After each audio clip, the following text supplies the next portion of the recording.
Arrivez à le dire, même quand c'est difficile. Épisode 5. Chaque geste est une parole. Chère Pepsienne, cher Pepsien, bonjour. J'espère que tu démarres une merveilleuse semaine avec du peps et beaucoup de punchy. En tout cas, Peps te la souhaite positive, plein de peps et de punch. Et je sais que tu as envie de continuer ce que nous avions démarré depuis 1 mois sur 4 épisodes. Nous sommes à notre 5e épisode. Il n'y a pas de souci à se faire. La Pepsienne, Francine, à son habitude, va te conduire dans ce processus avec beaucoup de peps et de punchy pour une semaine assurée, inspiration, motivation et passage à l'action qui sont les maîtres mots de ton émission PEPS.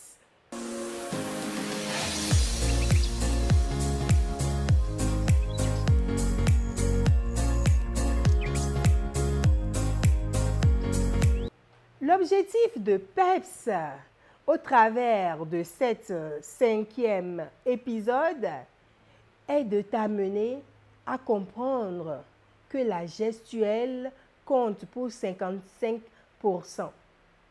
Donc, chaque geste est parole dans ton discours.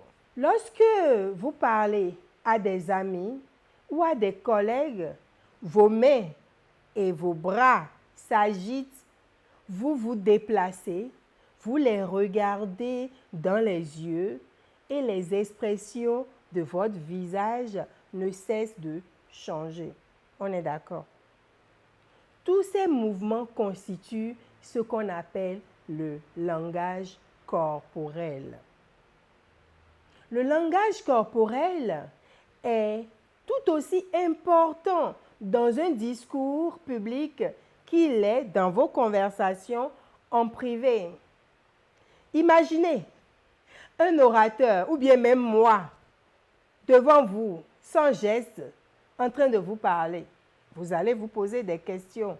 Donc, imaginez a fortiori un orateur, certes sincère pour ce qui concerne son sujet, mais qui resterait planté comme un piquet devant vous, son auditoire. Pendant toute la durée de son discours, il reste planté sans faire le moindre geste, ni même regarder personne. Même si les mots expriment son engagement, son corps exprime tout l'inverse. Résultat, son auditoire douterait de la crédibilité de son message. Le langage corporel n'affiche pas seulement votre assurance et votre maîtrise. Il accroît également votre crédibilité, sachez-le.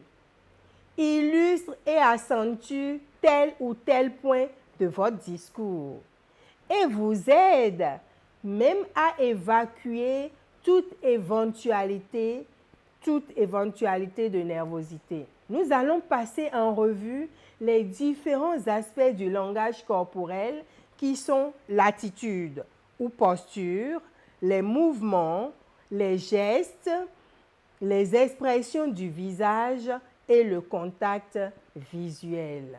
Alors, démarrons donc par l'attitude ou encore ce qu'on appelle posture. Votre posture est très importante car elle indique votre degré d'assurance et votre aisance. Si vous restez la tête dans les épaules, les yeux fixés au sol, votre auditoire en conclura que vous êtes timide et faible. Vous voyez un peu? Si vous n'arrêtez pas de vous dandiner d'un pied sur l'autre, vous semblerez être nerveux et mal à l'aise. Et votre auditoire pourrait être distrait par vos mouvements parce que quand vous allez à gauche, l'auditoire regarde à gauche, vous allez à droite, l'auditoire regarde à droite et ne suit plus rien de votre discours. Mais si vous vous tenez bien droit, les pieds légèrement écartés et le corps équitablement réparti sur chaque pied, et si vous regardez vos auditeurs droit dans les yeux, vous donnerez une impression d'assurance et de sang-froid. Quand on dit regarder droit dans les yeux, si vous n'êtes pas encore habitué, ne regardez pas dans les yeux, regardez au-dessus de la tête de votre auditoire, puisque l'auditoire est assis et vous, vous êtes debout, ils ne peuvent pas vous dominer. Donc, vous regardez par-dessus leur tête, mais eux, ils auront l'impression que vous les regardez dans les yeux. Donc, on vient de parler de l'attitude et la posture à avoir. Maintenant, parlons des mouvements. Les mouvements que l'on fait au cours d'un discours introduisent de la variété pour l'auditoire. Si vous vous déplacez d'un point à un autre, vous attirez l'attention de vos auditeurs et les amenez à s'impliquer également, à s'impliquer davantage en tournant la tête pour vous suivre des yeux. Dès l'instant où vous quittez votre siège pour vous rendre jusqu'au pupitre, d'autres disent encore lutrin, c'est déjà le début de votre présentation et la première opportunité d'utiliser votre langage corporel. Vous souhaitez donner l'image d'une personne sûre d'elle, n'est-ce pas? Une personne qui est ravie de parler. Rejoignez donc l'avant de la salle d'un air confiant. Dès qu'on dit « Veuillez accueillir sous des ovations nourries Monsieur Lourdes », vous avancez fièrement en marchant, comme le dirait l'autre, d'un pas confiant, d'un air confiant, la tête et les épaules bien droites. Une fois arrivé, retournez-vous face à l'auditoire et commencez votre discours. Lorsque vous aurez terminé, regagnez votre place de la même façon. Et je vous assure, dès que vous finissez, il y a des applaudissements qui crépitent. Pendant votre discours, tous vos mouvements doivent également être à bon escient avec tout ce que vous êtes en train de sortir. Le troisième point qui est important et que nous devons voir, les gestes ou la gestuelle, diraient d'autres. Les gestes constituent la partie la plus expressive du langage corporel. Ils constituent des mouvements de la tête, des épaules, des bras, des mains ou de toute autre partie du corps. Les gestes les plus courants expriment la taille, le poids, la forme, la direction et l'emplacement. Ce sont des caractéristiques d'ordre physique qui correspondent à des gestes de la main. Il est parti par là. Direz-vous en indiquant en même temps la direction prise. Il est parti par là. L'importance ou l'urgence. Pour montrer à votre public l'importance de ce que vous êtes en train de dire, vous pouvez par exemple frapper la paume de votre main avec le poing de l'autre main pour montrer que ce que vous dites là est vraiment important. Vous pouvez également faire des comparaisons, la comparaison et le contraste. Rapprochez vos mains à l'unisson. Ensemble, nous allons réussir ce challenge. OK? Vous voyez, mes mains sont à l'unisson. Ça indique une similarité. Ou vous éloignez les mains l'une de l'autre pour indiquer une différence. Je répète, vous joignez vos mains à l'unisson pour indiquer une similarité. Comme ça peut indiquer également l'union faire la force. Vous voyez? Donc, ça se ressent. Comme vous pouvez éloigner vos mains les unes des autres pour indiquer une différence. Maintenant qu'on a fini de parler des gestes, nous allons également mettre l'accent sur le quatrième point, les expressions du visage.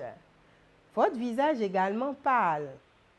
Que vous le vouliez ou non, votre visage donne à vos auditeurs des centaines d'indications sur la façon de percevoir ou de réagir à ce que vous leur dites. Si vous parlez d'un terrible accident de la circulation en arborant un sourire béat, au lieu de compatir, votre auditoire sera probablement déstabilisé, non pas triste, parce que vous-même qui passez le message, vous souriez. Donc, ils ne savent pas alors quelle est la conduite à adopter. Il est impératif que les expressions de votre visage confirment les sentiments ou les informations que vous communiquez à votre auditoire. Et c'est essentiellement grâce à vos yeux, à leur mobilité, à vos sourcils et à votre bouche que vous exprimerez de la tristesse, la peur, le bonheur, la colère, la frustration, la nervosité, l'excitation, l'ennui, l'intérêt, le doute, l'épuisement, l'agressivité, l'assurance et l'incertitude. Donc, le contact visuel est important. Le contact visuel joue un rôle très important. On dit quoi? Ils se sont regardés et puis se sont attirés. C'est ça, non? Le contact visuel joue un rôle très important dans l'établissement des relations entre les personnes. Même pour choisir votre conjoint ou conjointe, il a fallu un regard avant que les autres choses ne s'enchaînent. Là n'est pas la question. C'est la raison pour laquelle un orateur doit absolument y accorder une attention particulière. Donc, un orateur doit accorder une attention particulière au contact visuel. Le contact visuel a un autre avantage. Il vous permet de créer un lien avec vos auditeurs. En les regardant, vous forcez leur attention et ils auront ainsi du mal à vous ignorer. Vous devez également être naturel. Le langage corporel doit être naturel, spontané et refléter le sens des mots prononcés. Après avoir rédigé votre discours, lisez-le en soulignant tous les endroits où vous pourrez introduire des mouvements et des gestes pour mieux faire passer votre message.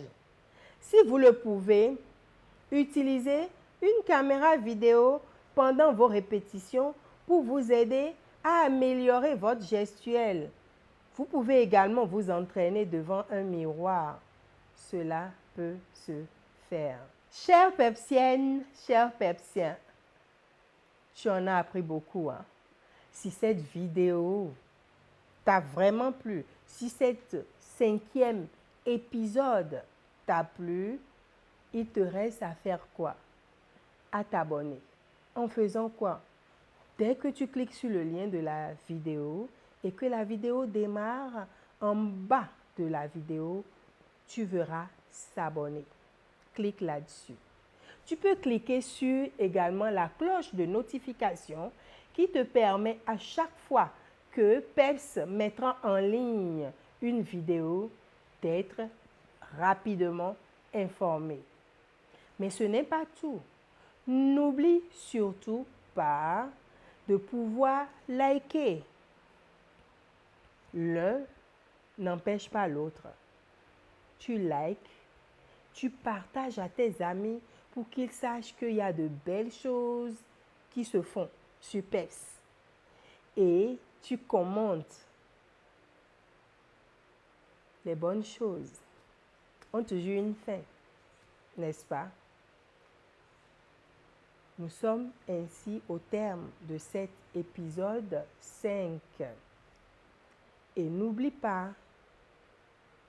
d'utiliser ton langage corporel pour t'exprimer également. N'oublie pas d'être enthousiaste, d'avoir de l'entrain ou d'avoir carrément quoi? Du peps. Bisous et à lundi prochain pour une autre émission encore plus palpitante.